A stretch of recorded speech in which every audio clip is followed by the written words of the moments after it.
Genesis Kapitulo 2. At naiari ang langit at ang lupa, at ang lahat na natatanaw sa mga iyon.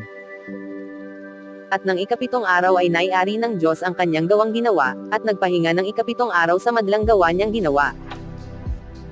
At binasbasa ng Diyos ang ikapitong araw at kanyang ipinangilan, sapagkat siyang ipinagpahinga ng Diyos sa madlang gawang kanyang nilikha at ginawa.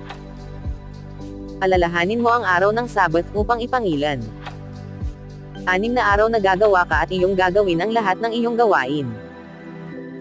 Ngunit ang ikapitong araw ay Sabbath sa Panginoon mong Diyos, sa araw na iyan ay huwag kang gagawa ng anumang gawa, ikaw, ni ang iyong anak na lalaki ni babae, ni ang iyong aliping lalaki ni babae, ni ang iyong baka, ni ang iyong taga-ibang lupa na nasa loob ng iyong mga pintuang daan. Sapagkat sa 6 na araw ay ginawa ng Panginoon ang langit at lupa, ang dagat, at lahat ng Aaron, at nagpahinga sa ikapitong araw, na